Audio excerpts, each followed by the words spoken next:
Shalom untuk saudara pendengar yang dikasihi Tuhan Yesus Kristus. Selamat siang dan salam sejahtera untuk kita semuanya. Selamat datang kembali di renungan siang dan doa siang pada hari ini. Semoga saudara yang terkasih dalam keadaan sehat selalu. Kiranya damai dan sukacita Roh Kudus melimpah di dalam hati dan pikiran saudara saat ini. Sebelum kita mulai renungan pada siang hari ini, marilah kita bersama-sama berdoa. Bapa di kerajaan sorga, terima kasih atas penyertaan yang Engkau berikan kepada saya atas siang hari yang indah ini. Terima kasih telah memberi saya kesempatan untuk selalu dapat bersyukur atas segala pekerjaan yang aku kerjakan. Maka dari itu, saya mohon sertailah selalu diri ini sepanjang hari ini. Terima kasih atas berkat Tuhan hingga saat ini aku masih bisa merasakan kebaikan Tuhan dan buatlah agar bibirku selalu mengucap syukur kepadamu. Tuhan Yesus Kristus, terima kasih pada saat ini saya masih bisa bekerja. Tuhan, saat ini saya akan memulai pekerjaan saya. Berkatilah pekerjaan ini dan sertailah sepanjang saya selama bekerja pada hari ini, agar menjadi berkat bagiku, bagi keluargaku dan juga tempat saya bekerja. Berkati seluruhnya di siang hari ini agar berjalan dengan baik dan menjadi berkat untuk kami jalani bersama dengan anak Tuhan yang lainnya. Dalam nama Tuhan Yesus, aku berdoa. Amin. Sahabat pendengar renungan saudara rohani, bacaan renungan dan ayat emas Alkitab renungan kita siang hari ini akan kita mulai dari pembacaan Nats sebagai berikut. Kamu telah ditebus, bukan dengan barang yang fana, melainkan dengan darah yang mahal, yaitu darah Kristus. Tertulis di dalam kitab 1 Petrus 1 ayat 18 dan 19, topik renungan kita hari ini adalah keyakinan diri yang keliru. Bacaan kita pada siang ini terambil dari kitab Roma 4 ayat 4 sampai dengan ayat 8. Kalau ada orang yang bekerja, upahnya tidak diperhitungkan sebagai hadiah, tetapi sebagai haknya. Tetapi kalau ada orang yang tidak bekerja, namun percaya kepada Dia yang membenarkan orang durhaka, imannya diperhitungkan menjadi kebenaran. Seperti juga Daud menyebut berbahagia orang yang dibenarkan Allah bukan berdasarkan perbuatannya, berbahagialah orang yang diampuni pelanggaran-pelanggarannya, dan yang ditutupi dosa-dosanya, berbahagialah manusia yang kesalahannya tidak diperhitungkan Tuhan kepadanya. Ayat renungan kita ini terambil dari kitab Roma 4 ayat 4 sampai dengan ayat 8. Kata bijak Alkitab hari ini adalah, Yesus memberikan dirinya untuk memberi kita keselamatan. Mari kita mulai renungan siang kita. Baiklah, mari kita mulai segmen kisah inspiratif. Seorang pengusaha sukses membuat suatu pernyataan. Hampir semua agama berbicara mengenai kedatangan seorang juru selamat. Ketika Anda berkaca di pagi hari, Anda sedang melihat juru selamat itu. Tak seorang pun bisa menyelamatkan Anda selain diri Anda sendiri. Sebagai orang Kristiani, kita tak setuju dengan pandangan tersebut karena sangat bertentangan dengan Injil. Alkitab mengajarkan hal yang sama sekali berbeda dengan keyakinan diri yang egois seperti itu. Rasul Petrus berkata demikian mengenai Yesus, tidak ada keselamatan di dalam siapapun juga selain di dalam Dia, sebab di bawah kolong langit ini tidak ada nama lain yang diberikan kepada manusia yang olehnya kita dapat diselamatkan. Dalam Roma 4, kita mendapat pengajaran yang jelas bahwa hanya karena iman, Bukan karena perbuatan, kita dapat bersekutu dengan Allah, tetapi kepada orang yang tidak bekerja, namun percaya kepada Dia yang membenarkan orang durhaka, imannya diperhitungkan sebagai kebenaran. Dan kita membaca dalam Roma 3 ayat 28, karena kami yakin bahwa manusia dibenarkan karena iman, bukan karena melakukan hukum Taurat. Tidak ada cara lain bukan dengan uang ataupun perbuatan baik yang dapat membuat Allah menerima diri kita yang berdosa. Kita tidak dapat menyelamatkan diri sendiri. Kita hanya dapat diselamatkan oleh Anak Allah, yaitu Yesus yang menjalani hidup tanpa cela, mati sebagai kurban sempurna atas dosa-dosa kita dan bangkit dari kubur. Kau tidak bisa membeli jalan menuju surga. Upah dosa adalah maut. Yesus rindu menyelamatkanmu dari dosa. Jangan menunggu sampai maut menjemput. Ditebus dari cara hidup yang sia-sia. 1 Petrus 1 ayat 18 berkata, sebab kamu tahu, bahwa kamu telah ditebus dari cara hidupmu yang sia-sia yang kamu warisi dari nenek moyangmu itu bukan dengan barang yang fana, bukan pula dengan perak atau emas. Ditebus berarti hutang kita dibayar orang lain. Apa artinya orang yang ditebus Tuhan? Orang berdosa ditebus oleh darah Tuhan Yesus sehingga menjadi orang yang bebas. Bebas dari dosa atau kodrat dosa. Tapi tidak berhenti hanya status sebagai orang benar, tapi harus jadi benar-benar orang benar. Ditebus dari cara hidup yang sia-sia berarti kita sejatinya adalah orang yang tak berharga. Orang sia-sia ditebus oleh darah Yesus menjadi orang yang berharga di mata Tuhan. Dosa membuat kehidupan kita berada dalam kesia-siaan. Tapi kini semua telah berubah. Kita yang sebelumnya memiliki cara hidup yang sia-sia telah ditebus Tuhan bukan dengan perak atau emas, melainkan dengan darah-Nya yang mahal, yang tak bernoda dan tak bercacat, sehingga hidup kita menjadi berarti dan bermakna. Cara hidup atas perbuatan sia-sia itu yang bagaimana? Yang hanya mementingkan diri sendiri. Dalam Filipi 2 ayat 2-4 tertulis, hendaklah kamu sehati sepikir, dalam satu kasih, satu jiwa, satu tujuan, dengan tidak mencari kepentingan sendiri atau puji-pujian yang sia-sia. Sebaliknya hendaklah dengan rendah hati yang seorang menganggap yang lain lebih utama daripada dirinya sendiri, dan janganlah tiap-tiap orang hanya memperhatikan kepentingannya sendiri, tetapi kepentingan orang lain juga. Banyak orang Kristen yang hidupnya hanya untuk diri sendiri, egois, tidak peduli orang lain. Ini tabiat manusia lama yang harus ditanggalkan, sebab di dalam Kristus kita ini adalah ciptaan baru, yang lama sudah berlalu, sesungguhnya yang baru sudah datang. Tebusan apakah yang telah dibayarnya untuk menyelamatkan kita? Melalui kematian anaknya yang tunggal di kayu salib, Allah Bapa membayar harga demi menebus kita dari jerat dosa.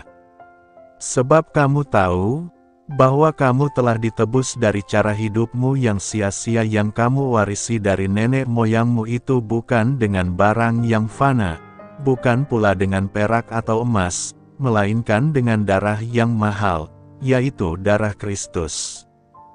Allah begitu mengasihi kita sehingga Dia rela menyerahkan anaknya untuk mati di salib dan bangkit dari kematian untuk menebus dan menyelamatkan kita.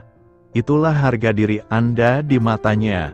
Kebenaran firman Tuhan dalam nas hari ini memberikan suatu penyataan yang tegas mengenai dua hal, yaitu: pertama, kita sangat berharga di mata Tuhan. Kita berharga bukan karena kita memiliki sesuatu yang mahal di mata-Nya, karena tentu segala hal yang kita miliki adalah milik dan pemberian Tuhan, maka kita sebenarnya tidak memiliki apapun. Akan tetapi perhatikan, kita menjadi berharga oleh karena Ia dengan kasih-Nya menjadikan kita berharga, itulah anugerah. Seberapa berharganya kita dijabarkan dalam firman Tuhan ini, kita lebih berharga dari emas dan perak. Kebenaran ini membuka mata kita terhadap nilai dari diri kita. Karena kita berharga di mata Tuhan, maka jangan menganggap kita tidak berharga. Karena kita berharga di mata Tuhan, maka jangan mendengarkan penghakiman orang lain terhadap diri kita. Karena kita berharga di mata Tuhan, maka jangan menjual diri kita demi kesenangan-kesenangan semu. Kedua, harga penebusan yang dibayar Kristus bagi kita adalah dengan darah-Nya. Membaca kalimat ini sungguh sangat menggetarkan. Bagaimana tidak? Harga penebusan hidup kita dibayar oleh Kristus dengan menyerahkan hidup-Nya. Bahkan Ia membayar harganya bagi kita. Justru ketika kita masih dalam keadaan berdosa, kita hidup dalam cara hidup yang sia-sia, jahat, jijik, pembohong, cabul, dan layak menerima penghukuman Allah. Adakah harga penebusan yang lebih mahal dari nyawa Kristus? Nyawa dari anak tunggal Allah yang dikasihi. Siapakah yang berani menebus dosa orang-orang jahat seperti kita dengan menyerahkan nyawanya? Mati menggantikan orang-orang saleh, pemuka agama, untuk negara. Mungkin masih banyak yang bersedia, namun mati menggantikan para penjahat seperti Hitler, adakah yang bersedia? Tidak ada. Hanya Kristus yang bersedia. Dia bahkan membayar harga yang sangat mahal, yaitu dengan darah-Nya yang kudus. Itu artinya hidup kita sangat berharga. Lebih berharga dari emas dan perak, lebih berharga dari orang-orang hebat di dunia ini, lebih berharga dari segala sesuatu di dunia ini yang oleh karenanya orang bersedia mati. Kita berharga karena Allah mengasihi kita. Inilah kebenaran dari harga penebusan Kristus bagi kita. Suatu kebenaran yang membuka mata kita terhadap kondisi keberdosaan kita, terhadap harga dari dosa yang dibayar Kristus dengan pengorbanannya, terhadap betapa berharganya diri kita, dan kebenaran mengenai kasih Allah yang mulia kepada kita.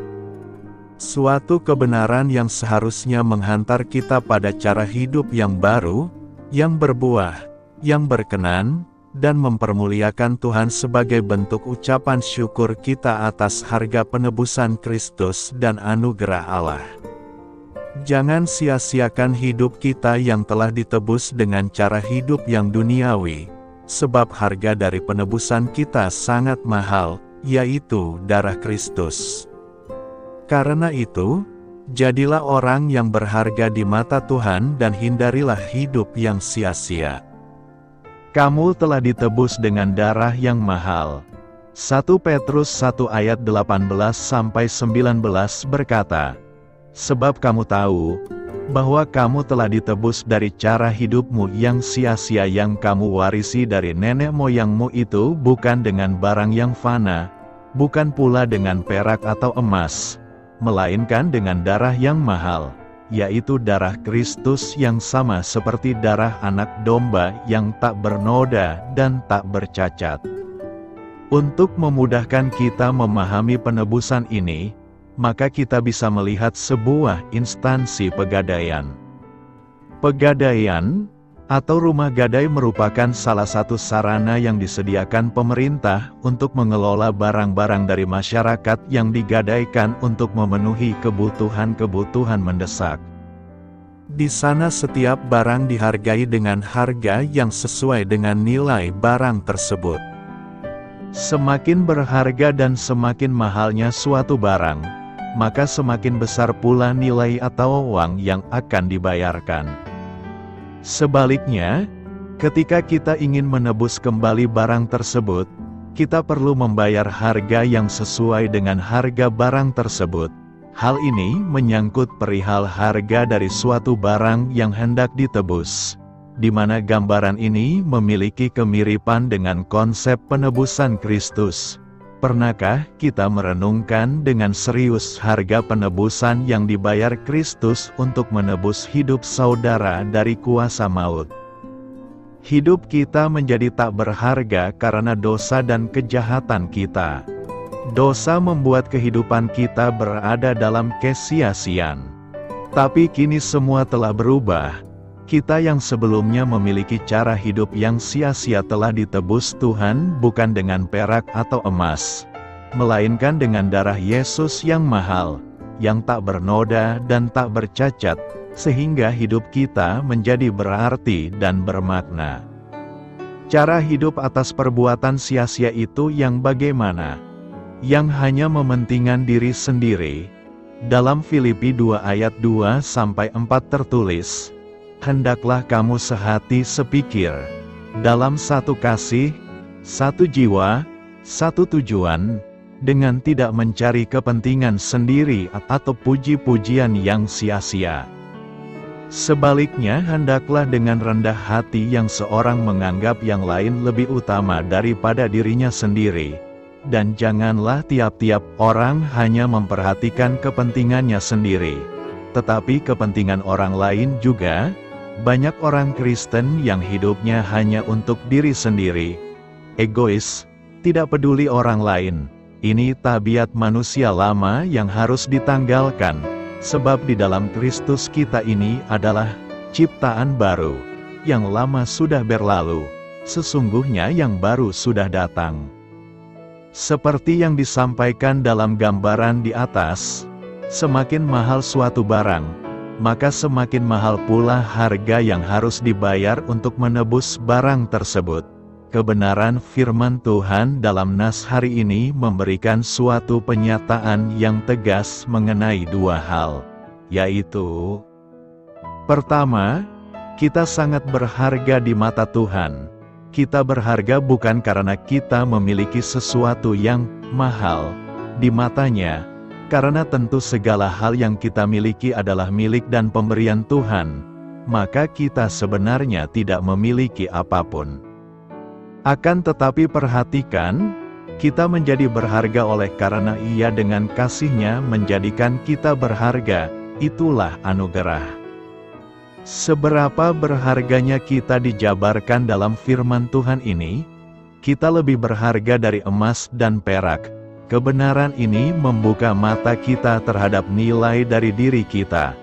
Karena kita berharga di mata Tuhan, maka jangan menganggap kita tidak berharga. Karena kita berharga di mata Tuhan, maka jangan mendengarkan penghakiman orang lain terhadap diri kita. Karena kita berharga di mata Tuhan, maka jangan menjual diri kita demi kesenangan-kesenangan semu. Kedua, harga penebusan yang dibayar Kristus bagi kita adalah dengan darah-Nya. Membaca kalimat ini sungguh sangat menggetarkan. Bagaimana tidak? Harga penebusan hidup kita dibayar oleh Kristus dengan menyerahkan hidup-Nya. Bahkan Ia membayar harganya bagi kita. Justru ketika kita masih dalam keadaan berdosa, kita hidup dalam cara hidup yang sia-sia, jahat, jijik, pembohong, cabul, dan layak menerima penghukuman Allah. Adakah harga penebusan yang lebih mahal dari nyawa Kristus? Nyawa dari anak tunggal Allah yang dikasihi? Siapakah yang berani menebus dosa orang-orang jahat seperti kita dengan menyerahkan nyawanya? Mati menggantikan orang-orang saleh, pemuka agama, untuk negara, mungkin masih banyak yang bersedia. Namun mati menggantikan para penjahat seperti Hitler, adakah yang bersedia? Tidak ada, hanya Kristus yang bersedia. Dia bahkan membayar harga yang sangat mahal, yaitu dengan darah-Nya yang kudus. Itu artinya hidup kita sangat berharga. Lebih berharga dari emas dan perak, lebih berharga dari orang-orang hebat di dunia ini. lebih berharga dari segala sesuatu di dunia ini yang oleh karenanya orang bersedia mati. Kita berharga karena Allah mengasihi kita. Inilah kebenaran dari harga penebusan Kristus bagi kita. Suatu kebenaran yang membuka mata kita terhadap kondisi keberdosaan kita, terhadap harga dari dosa yang dibayar Kristus dengan pengorbanannya, terhadap betapa berharganya diri kita, dan kebenaran mengenai kasih Allah yang mulia kepada kita. Suatu kebenaran yang seharusnya menghantar kita pada cara hidup yang baru, yang berbuah, yang berkenan, dan mempermuliakan Tuhan sebagai bentuk ucapan syukur kita atas harga penebusan Kristus dan anugerah Allah. Jangan sia-siakan hidup kita yang telah ditebus dengan cara hidup yang duniawi, sebab harga dari penebusan kita sangat mahal, yaitu darah Kristus. Karena itu, jadilah orang yang berharga di mata Tuhan dan hindarilah hidup yang sia-sia. Apakah yang dimaksud oleh hidup yang penuh pengharapan dalam 1 Petrus 1 ayat 3? Di dalam 1 Petrus 1 ayat 3 tertulis, "Terpujilah Allah dan Bapa Tuhan kita Yesus Kristus, yang karena rahmat-Nya yang besar telah melahirkan kita kembali oleh kebangkitan Yesus Kristus dari antara orang mati, kepada suatu hidup yang penuh pengharapan." Rasul Petrus mengawali suratnya dengan kata-kata pujian bagi Allah Bapa dan Putranya, Yesus Kristus, sebagai peringatan bagi para pembacanya bahwa keselamatan adalah anugerah belas kasihan Allah. Kemudian Petrus berkata bahwa, oleh kebangkitan Yesus Kristus, orang percaya telah diberi hidup yang penuh pengharapan. Apa yang dimaksud oleh Petrus dalam frasanya, hidup yang penuh pengharapan? Petrus menyatakan bahwa hidup yang penuh pengharapan ini berasal dari kelahiran kembali kita, penegasan bahwa keselamatan ialah anugerah dari Allah. Seperti halnya seorang bayi tidak melakukan apapun guna dilahirkan, kita mengalami kelahiran kembali bukan karena perbuatan kita. Kita telah diperanakan oleh Allah melalui kebangkitan Yesus dari kematian. Keselamatan mengubah diri kita, sehingga kita mati terhadap dosa dan hidup bagi kebenaran di dalam Yesus Kristus. Kelahiran baru ini menjadi alasan kita berharap demikian, kepastian keselamatan kita. Para penafsir Alkitab sering menjuluki Petrus sebagai rasul pengharapan. Dalam ayat ini, Petrus mengaitkan kelahiran baru kita, keselamatan kita, pada ide hidup yang penuh pengharapan. Istilah Yunani yang diterjemahkan sebagai pengharapan berarti harapan yang pasti dan bersemangat. Harapan orang percaya tidak hanya hidup, melainkan bergairah. Lain dengan harapan duniawi yang semu dan buntu, hidup yang penuh pengharapan ini bergairah dan aktif dalam jiwa orang percaya. Ia berharap dan berkelanjutan. Hidup yang penuh pengharapan kita berasal dari Juru Selamat yang bangkit dan hidup. Hidup yang penuh pengharapan Petrus adalah Yesus Kristus. Rasul ini sedang berbicara kepada umat Kristen yang tengah dianiaya di Asia Minor. Kata-katanya dimaksud menyemangati mereka di tengah kesukaran yang dialami. Masa depan mereka terjamin akibat kebangkitan Yesus Kristus. Harapan mereka ada pada kemenangannya atas kematian dan kebangkitannya. Apapun persekusi yang dihadapi orang percaya tidak sebanding dengan berkat yang diperoleh ketika mereka dibangkitkan dan hidup abadi yang akan datang. Hidup yang penuh pengharapan berakar di masa lalu. Yesus bangkit dari kematian. Dan berlanjut pada saat ini, Yesus itu hidup, dan bertahan selamanya. Yesus menjanjikan hidup kekal pasca kebangkitan. Hidup yang penuh pengharapan ini juga memampukan kami hidup tanpa keputusasaan meskipun kita mengalami penderitaan dan percobaan dalam hidup ini. Sebab itu kami tidak tawar hati, tetapi meskipun manusia lahiriah kami semakin merosot, namun manusia batiniah kami dibaharui dari sehari ke sehari. Sebab penderitaan ringan yang sekarang ini mengerjakan bagi kami kemuliaan kekal yang melebihi segala-galanya, jauh lebih besar daripada penderitaan kami. Sebab kami tidak memperhatikan yang kelihatan, melainkan yang tak kelihatan, karena yang kelihatan adalah sementara, sedangkan yang tak kelihatan adalah kekal. Objek harapan kita digambarkan dalam 1 Petrus 1 ayat 4 sebagai suatu bagian yang tidak dapat binasa, yang tidak dapat cemar dan yang tidak dapat layu, yang tersimpan di sorga bagi kamu. Kita memiliki warisan yang tidak dapat digapai oleh kematian, dinodai oleh kejahatan, atau usang termakan waktu. Warisan ini juga pasti karena Allah menjaga dan melindunginya di surga bagi kita. Warisan kita aman sepenuhnya. Tidak ada apapun yang dapat menggagalkan warisan abadi kita. Manusia tidak dapat bertahan tanpa harapan. Harapan memampukan kita melewati pengalaman yang menyakitkan dan ketidaktentuan masa depan. Di dunia menyimpang ini ketika manusia harus menghadapi kemiskinan, sakit penyakit, kelaparan, ketidakadilan, bencana, peperangan, dan serangan teror, kita membutuhkan hidup yang penuh pengharapan. Alkitab mengajar di dalam Efesus 2 ayat 12 bahwa mereka yang tidak memiliki Yesus Kristus tidak memiliki harapan. Orang percaya telah diberkati dengan harapan melalui kebangkitan Yesus Kristus. Oleh kuasa firman Allah dan pendiaman Roh Kudus, harapan yang hidup ini mengubah pikiran dan jiwa kita. Pikiran, ucapan, dan tindakan kita diubahkan.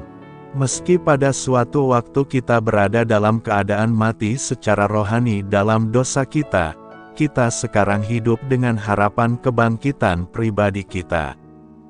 Harapan hidup orang percaya itu teguh dan aman.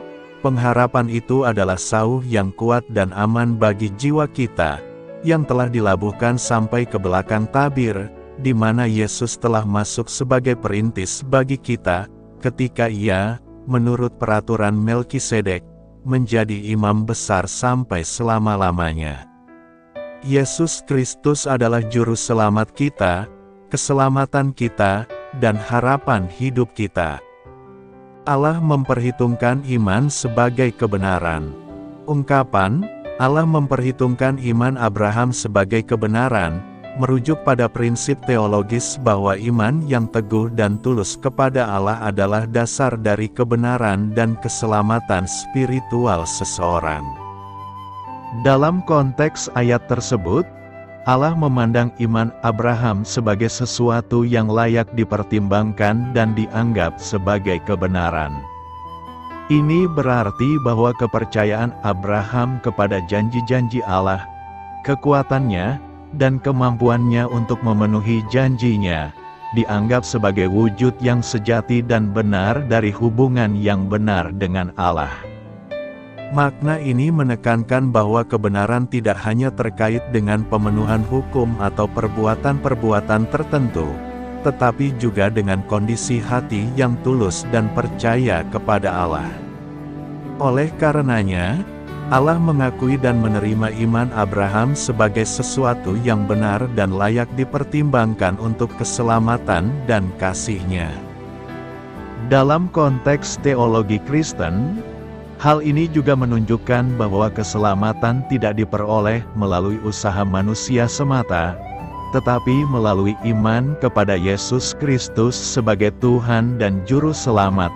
Abraham dianggap sebagai contoh iman yang kuat kepada Allah, dan prinsip yang sama berlaku bagi orang-orang percaya dalam kehidupan Kristen, bahwa iman mereka kepada Kristus adalah dasar dari kebenaran dan keselamatan mereka. Abraham adalah tokoh penting dalam agama Yahudi, Kristen. Dalam Alkitab, khususnya dalam Perjanjian Lama, Abraham dianggap sebagai bapa bangsa Israel dan sebagai contoh iman yang kuat kepada Allah. Dalam perkiop ini ditekankan pentingnya iman dalam menerima kebenaran Allah. Paulus menunjukkan bahwa iman Abraham tidak goyah, meskipun dia dan istrinya sudah sangat tua dan tidak mungkin memiliki keturunan. Meskipun demikian, Abraham tetap percaya pada janji Allah bahwa dia akan memiliki keturunan yang banyak. Dalam konteks ini, kebenaran merujuk pada kesetiaan dan kehandalan Allah untuk memenuhi janjinya. Meskipun situasinya tidak mungkin secara manusiawi, Abraham tetap percaya pada kekuatan Allah untuk memenuhi janjinya. Oleh karenanya, iman Abraham dianggap sebagai kebenaran, karena melalui iman itu dia menerima janji-janji Allah. Perikop ini digunakan oleh Paulus untuk menjelaskan konsep kebenaran melalui iman, yang merupakan salah satu dasar ajaran Kristen. Paulus menekankan bahwa iman yang sungguh-sungguh kepada Allah membawa kebenaran dan keselamatan bagi orang percaya. Dengan demikian, Allah memperhitungkan iman Abraham sebagai kebenaran, menunjukkan bahwa Allah menganggap iman yang teguh dan percaya kepadanya sebagai dasar dari keselamatan dan hubungan yang bena. Pertanyaan kita sekarang adalah, apakah alasan yang membuat iman Abraham diperhitungkan sebagai kebenaran oleh Allah? Dalam perikop ini terdapat beberapa alasan mengapa Allah memperhitungkan iman Abraham sebagai kebenaran, yakni: pertama, karena iman Abraham tidak goyah, meskipun dalam situasi yang tampaknya mustahil, yaitu di usia tua Abraham dan Sarah yang mandul. Abraham tetap percaya pada janji Allah bahwa dia akan memiliki keturunan. Ini menunjukkan bahwa iman Abraham tidak goyah meskipun menghadapi tantangan besar. Kedua, keyakinan Abraham kepada kekuatan Allah. Abraham tidak hanya mempercayai janji Allah, tetapi juga mempercayai kekuatan Allah untuk memenuhi janji tersebut. Ia percaya bahwa Allah mampu melakukan segala sesuatu yang dijanjikannya, bahkan ketika kondisi fisiknya dan Sarah menunjukkan sebaliknya. Ketiga, karena Abraham memiliki pengharapan terhadap janji Allah. Abraham tidak ragu-ragu dalam pengharapan terhadap janji Allah. Ia percaya bahwa Allah akan memenuhi janjinya pada waktu yang tepat, tanpa memandang kemungkinan-kemungkinan yang terlihat mustahil bagi manusia. Dengan demikian, Allah memperhitungkan iman Abraham sebagai kebenaran karena Abraham menunjukkan iman yang kuat, tidak goyah, dan percaya pada janji-janji Allah bahkan dalam situasi yang tidak mungkin. Ini menegaskan bahwa iman yang sungguh-sungguh kepada Allah adalah dasar dari kebenaran dan keselamatan. Renungkan apa yang hendak kita renungkan dan hayati serta lakukan dalam Minggu Reminiscere ini. Kisah Allah memperhitungkan iman Abraham sebagai kebenaran. Dalam kitab Roma 4 ayat 18-25 memberikan beberapa pelajaran yang perlu direfleksikan. Pertama, kita perlu memperkuat iman. Kisah ini menyoroti kekuatan iman yang sungguh-sungguh kepada Allah. Abraham adalah contoh nyata bagaimana seseorang dapat mempercayai janji-janji Allah dengan tulus, bahkan dalam situasi yang tampaknya mustahil menurut akal manusia. Ini mengajarkan kita bahwa iman yang teguh dan tidak goyah dapat membawa kita melalui berbagai tantangan hidup. Kedua, kita harus memiliki keteguhan pada janji Allah. Abraham tidak hanya percaya pada keberadaan Allah, tetapi juga pada kebenaran dan kekuatan janji-janjinya. Dia mempercayai bahwa Allah akan memenuhi janjinya pada waktu yang tepat, meskipun jalan menuju pemenuhan janji tersebut tidaklah mudah. Hal ini mengajarkan kita untuk tetap teguh dalam pengharapan pada janji-janji Allah, meskipun terjadi hambatan atau penundaan dalam pemenuhannya. Ketiga, kita harus meyakini bahwa Allah bertindak pada waktunya. Kisah ini menunjukkan bahwa Allah bertindak pada waktunya yang sempurna. Meskipun terkadang kita mungkin merasa bahwa janji-janji Allah tertunda atau tidak terwujud, kita perlu percaya bahwa Allah memiliki rencananya sendiri dan tindakannya selalu sesuai dengan waktunya yang sempurna. Keempat, kebenaran melalui iman. Pelajaran utama dari kisah ini adalah bahwa Allah memperhitungkan iman sebagai kebenaran.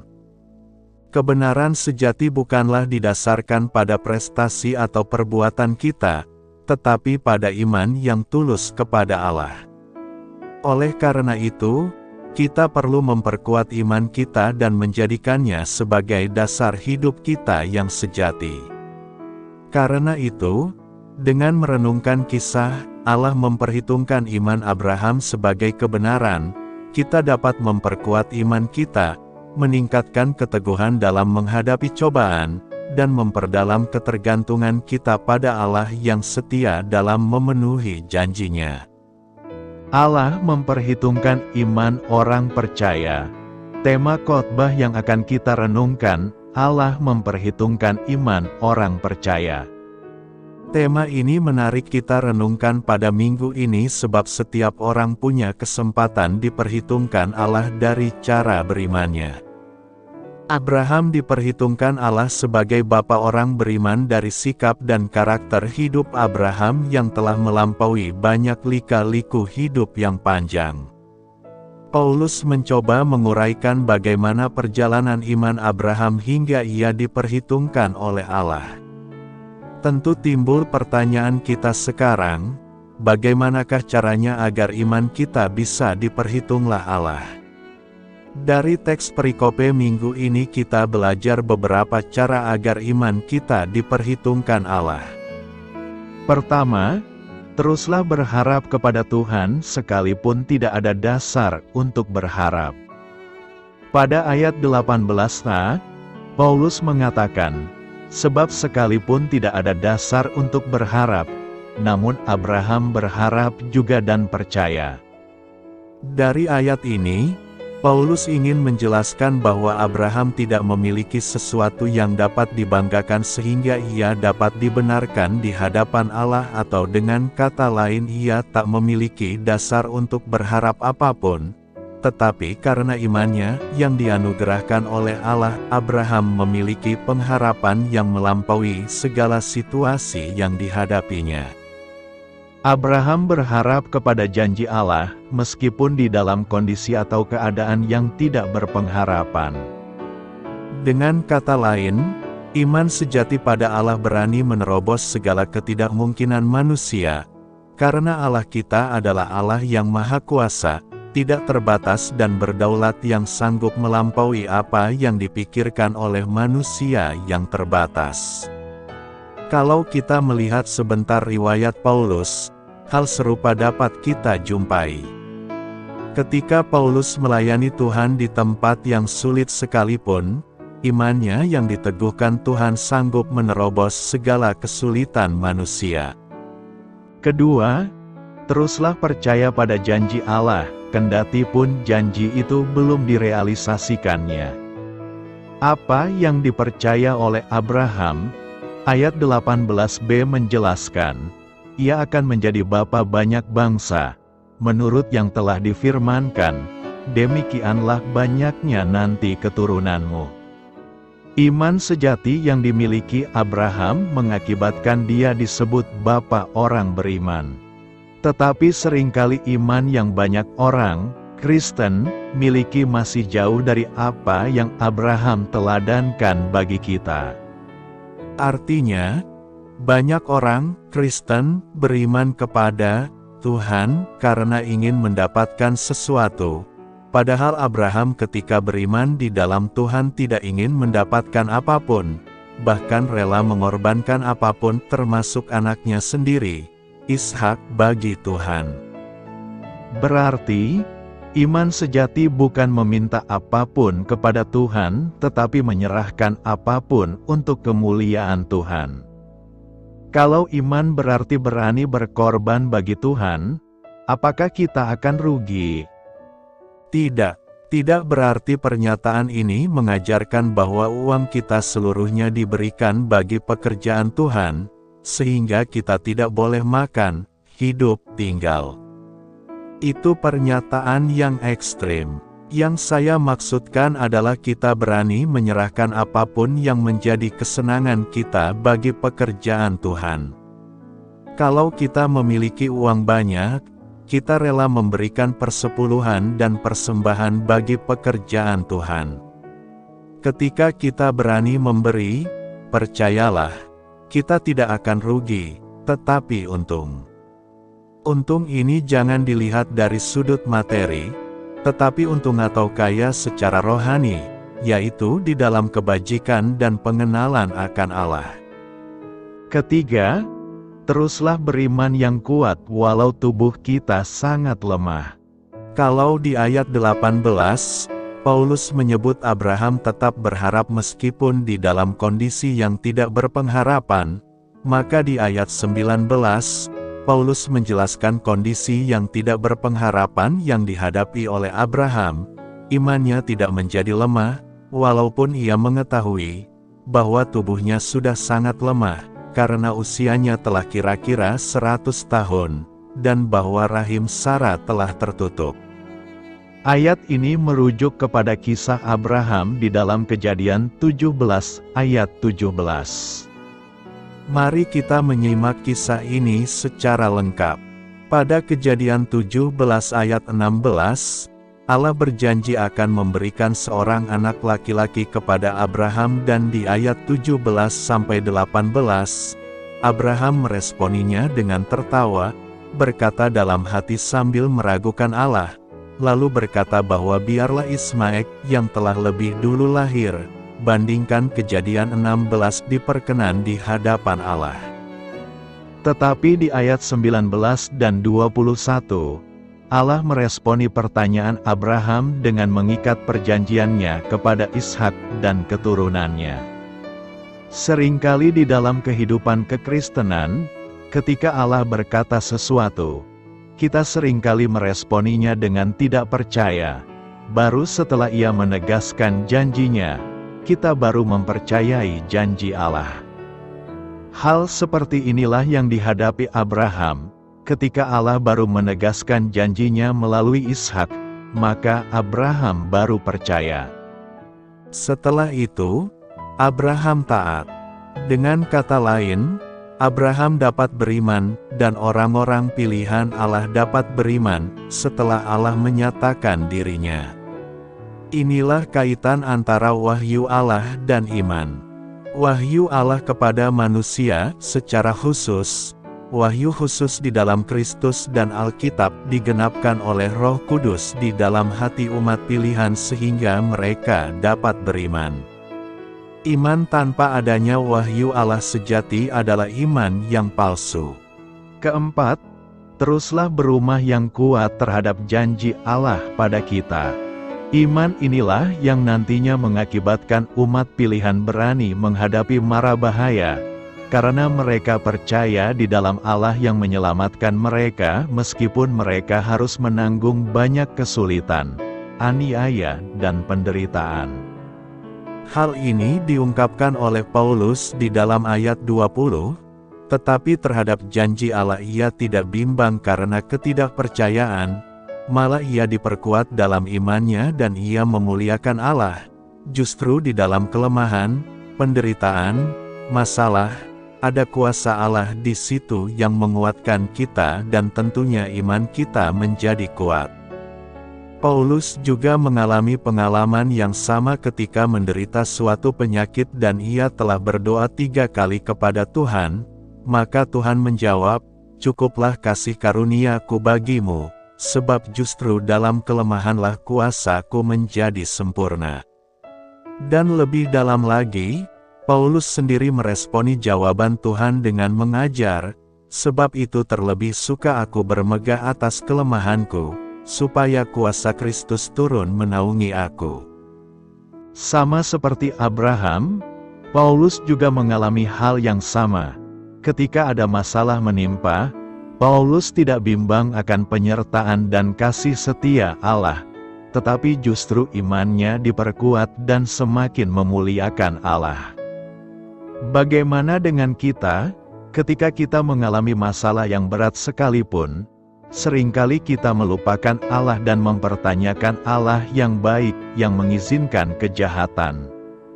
Ketika kita berada di dalam masalah yang berat sekalipun, kita tidak seharusnya melupakannya, tetapi justru semakin mendekat kepadanya dan beriman serta memuliakan Allah, karena kita percaya di dalam Allah yang sanggup mengubah masalah dan penderitaan menjadi sukacita yang mendidik dan mengajar kita tentang arti mengikutnya. Hal ini memang tidak masuk akal di dalam pikiran manusia, tetapi masuk akal di dalam pikiran Allah, karena pikirannya tidak sama dengan pikiran kita yang terbatas. Dan lagi, Ia menginginkan anak-anaknya memiliki pikirannya di dalam Alkitab, sehingga di dalam menghadapi segala masalah, kita dapat berharap dan beriman hanya di dalam Dia yang memberi kekuatan kepada kita, seperti yang juga diajarkan Paulus di dalam Filipi 4 ayat 13, segala perkara dapat kutanggung di dalam Dia yang memberi kekuatan kepadaku. Kelima, teruslah memuliakan Allah dengan penuh keyakinan. Di ayat 20, Paulus menyebut Abraham memuliakan Allah di dalam kondisi yang tidak berpengharapan, lalu pertanyaannya memuliakan Allah dengan alasan apa? Banyak orang, Kristen, selalu diajar untuk memuliakan Allah, tetapi tanpa alasan dan dasar yang tepat. Oleh karena itu, di ayat 21, Paulus melanjutkan, dengan penuh keyakinan, bahwa Allah berkuasa untuk melaksanakan apa yang telah Ia janjikan. Kata, keyakinan, atau persuadet dalam bahasa asli adalah plerophoreo yang berarti kompletelias sure, sepenuhnya dijamin. Jadi, Abraham dapat memuliakan Allah dengan iman dan keyakinan yang penuh bahwa Allah mampu melakukan apa yang telah Ia janjikan. Dengan kata lain, Abraham memuliakan Allah karena ia percaya kepada atau di dalam Allah yang Maha Kuasa. Di sini, Paulus ingin mengajarkan tentang kaitan antara percaya atau iman dengan memuliakan Allah dan kemahakuasaan Allah. Iman yang adalah anugerah Allah membuat orang-orang pilihannya dapat memuliakan Allah dan semakin hari semakin beriman lagi di dalam kemahakuasaan Allah. Tidak berarti iman ini adalah iman yang buta seperti yang banyak didengungkan oleh banyak pemimpin gereja kontemporer bahwa iman dapat mengubah segala sesuatu. Tetapi iman di dalam Allah yang Maha Kuasa adalah suatu sikap penyerahan diri secara total kepada rencana dan kehendak-Nya yang berdaulat. Kemahakuasaan Allah berkaitan erat dengan kedaulatan Allah. Oleh karena itu, beriman di dalam kemahakuasaannya juga berkaitan erat dengan iman di dalam kedaulatan Allah yang sanggup melakukan apapun sesuai dengan rencana, natur dan kehendak-Nya. Puji Tuhan, kita memiliki Allah yang dapat diandalkan. Ketika dunia kita sedang menawarkan janji-janji palsu yang belum tentu dapat ditepati, maka kita memiliki pribadi Allah yang 100% dapat diandalkan karena Ia adalah setia, adil, dan jujur. Dari mana kita mendapatkan pernyataan ini? Dari pemenuhan janji-janji Allah bagi umat-Nya, sejak zaman Adam dan Hawa sampai sekarang, janji-janji-Nya pasti selalu ditepatinya karena di dalam Allah tidak ada dusta. Di dalam janji-janjinya inilah, kita memiliki iman yang berkemenangan, victorious fight. Artinya, iman kita bukan iman yang dikondisikan, tetapi iman yang melampaui kondisi natural manusia karena iman kita didasarkan pada Allah yang tidak terbatas. Renungkan, apa yang perlu kita renungkan dari khotbah hari ini? Karena iman yang berkemenangan maka Abraham dibenarkan di hadapan Allah. Kita juga dapat memiliki iman yang berkemenangan seperti Abraham ketika kita tidak lagi berharap kepada manusia apalagi diri sendiri yang terbatas, tetapi hanya di dalam dan kepada Allah yang tidak terbatas, Maha Kuasa dan berdaulat yang memberi kekuatan dan menolong kita melewati bayang-bayang maut, seperti kata Daud, Tuhan adalah gembalaku, takkan kekurangan aku. Ia membaringkan aku di padang yang berumput hijau.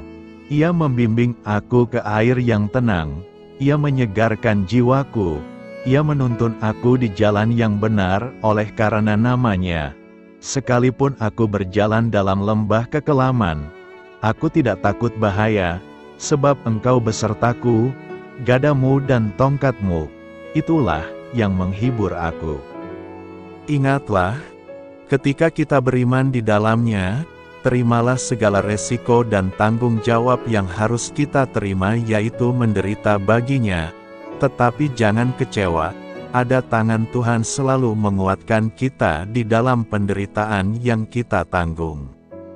Sudahkah kita mengalami iman yang berkemenangan bersama Tuhan? Karena itu, teruslah melakukan tindakan iman yang nyata dan teguh di hadapan Allah agar semua tindakan iman itu dapat diperhitungkan Allah sebagai kebenaran bagi kita. Orang benar akan hidup oleh percayanya. Habakuk 2 ayat 4 berkata, sesungguhnya, orang yang membusungkan dada, tidak lurus hatinya, tetapi orang yang benar itu akan hidup oleh percayanya.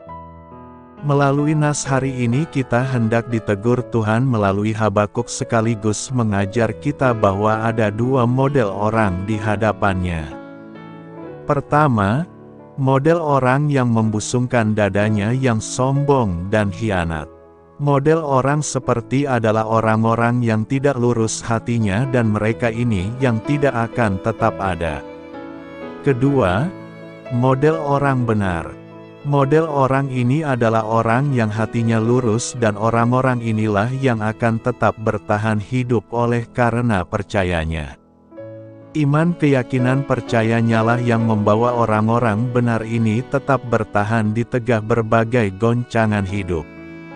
Orang benar akan hidup oleh percayanya, dia akan memastikan imannya kepada Tuhan, membangun ibadah dan mezbahnya bagi Tuhan, dan mengelola dirinya menurut ukuran iman.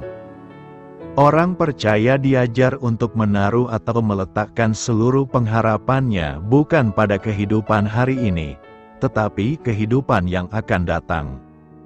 Itulah sebabnya, Paulus juga bisa mengatakan, sebab hidup kami ini adalah hidup karena percaya, bukan karena melihat. Fokus hidup orang percaya bukan pada kehidupan hari ini, tetapi pada kehidupan di dunia lain, di langit baru dan bumi yang baru. Dengan demikian, penderitaan yang mereka alami tidak menjadi sesuatu yang menyakitkan, sampai membuat mereka menyangkali imannya. Justru penderitaan yang mereka alami, merupakan nilai lebih dalam kehidupan ini, yang membuat mereka menjadi mulia atau terhormat. Pengharapan memperoleh kemuliaan di balik kehidupan tersebut, membuat mereka menjadi teguh dan kokoh dalam menghadapi segala tantangan yang begitu berat. Hal ini berbeda dengan orang-orang Kristen duniawi, yang tidak menaruh pengharapannya kepada kehidupan yang akan datang. Mereka tidak akan sanggup menghadapi tantangan seperti yang dialami gereja mula-mula. Maka tidak heran sekarang pun di zaman ini, orang-orang Kristen seperti itu tidak sanggup menghadapi serbuan pengaruh materialisme dan berbagai godaan untuk berbuat dosa. Dalam Roma 10 ayat 10 telah dijelaskan bahwa orang percaya menghadapi tantangan atau musuh dalam bentuk kekuatan dari Kekaisaran Romawi, yang menyiksa dan menganiaya mereka secara fisik.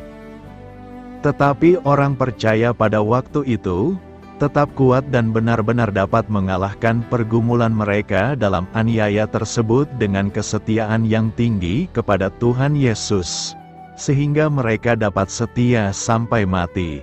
Orang-orang Kristen tersebut tidak takut menderita, tidak takut menjadi miskin, dan terhina oleh kekuatan Roma.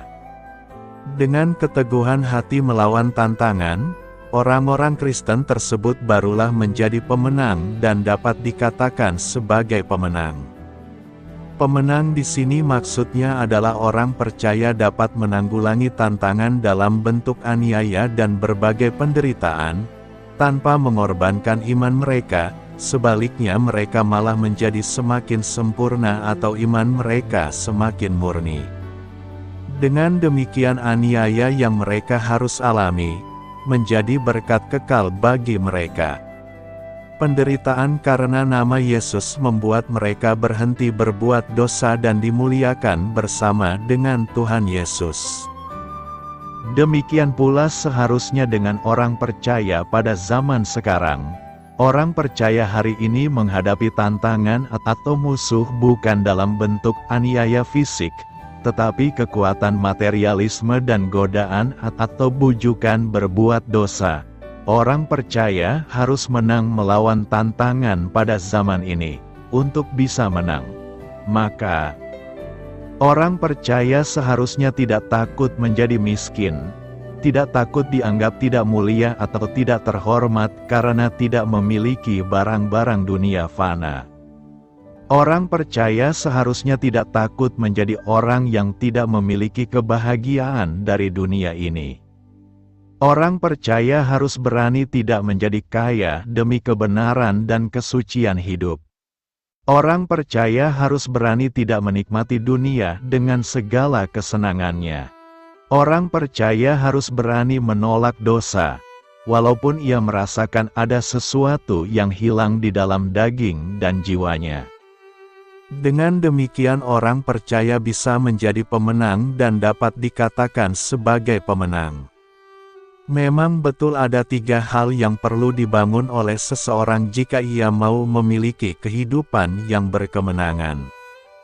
Pertama, kita harus memantapkan keyakinan iman percaya di dalam Tuhan. Karena iman adalah dasar yang sangat menentukan kuatnya bangunan hidup. Orang diselamatkan pertama-tama bukan oleh perbuatannya melainkan oleh imannya.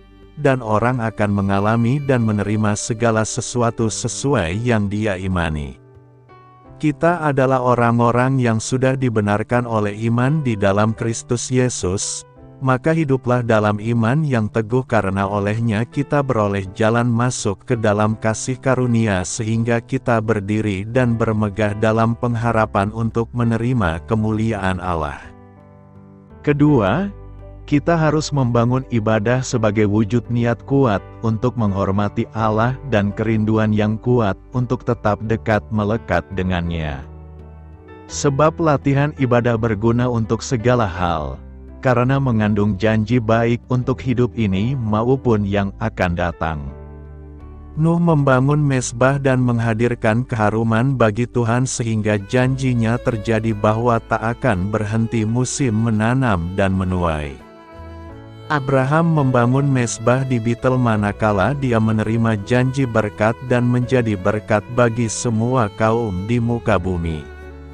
Yakub mendirikan mezbah bagi Tuhan di tempat perjumpaannya dengan Tuhan yang memberi kekuatan dan pertolongan kepadanya dalam pelarian yang menakutkannya. Di sanalah dia kembali membangun mezbah bagi Tuhan yang menghadirkan kedahsyatan Allah meliputi kota-kota sehingga mereka terlepas dari kejaran musuh. Ketiga, kita harus bisa mengelola hidupnya dengan baik. Kita harus mampu mengelola tubuh, pikiran, dan juga emosi perasaan kita. Penguasaan diri itu bukan sekedar menahan diri, melainkan mengatur dan mengelola dalam kesadaran untuk mendatangkan kebaikan dan damai sejahtera bagi diri dan orang-orang di sekitar. Kita tidak bisa mengendalikan apa yang terjadi di luar kita sebagaimana kita mau dan harapkan, namun yang bisa kita kendalikan dan kelola adalah diri kita yang mencakup tubuh, pikiran, perasaan, dan perilaku kita. Karena itu, mari terus bangun iman percaya kita kepada Tuhan, maka kita akan beroleh kehidupan yang kekal. Selamat berkarya untuk Tuhan. Selamat memulai karya dalam minggu ini untuk Tuhan. Doa saya menyertai saudara sekalian. Saya memberkati Anda agar sewaktu Anda mencarinya dari Dia, Bapa Surgawi Anda akan memberikan bagi Anda roti harian Anda, dalam nama Yesus Kristus. Tuhan yang berkuasa atas alam semesta dan menuntun kita kepada iman yang menyelamatkan. Tuhan Yesus menyertai senantiasa. Tuhan memberkati. Amin.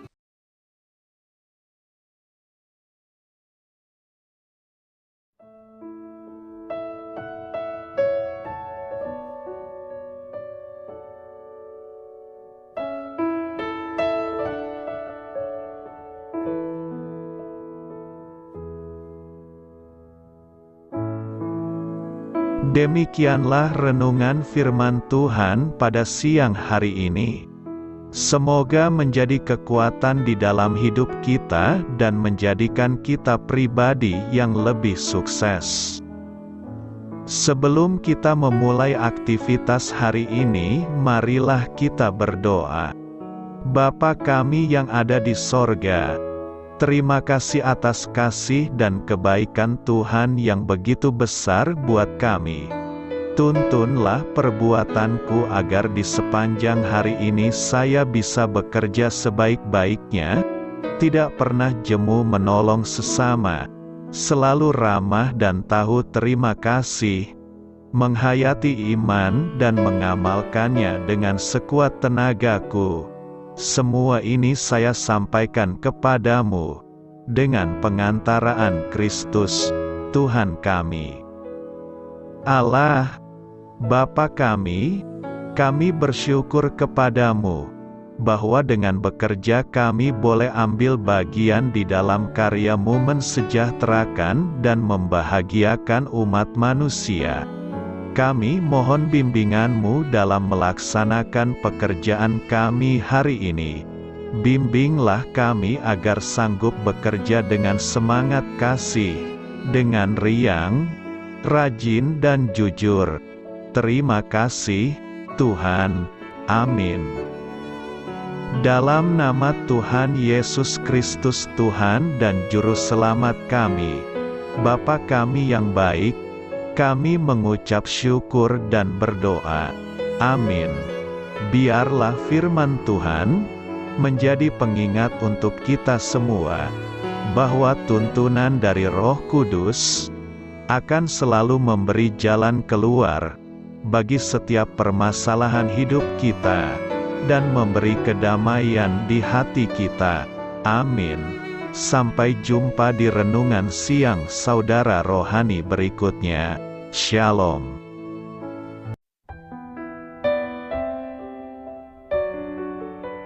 Halo untuk semua pendengar saudara rohani yang terkasih di dalam nama Tuhan Yesus Kristus dimanapun berada.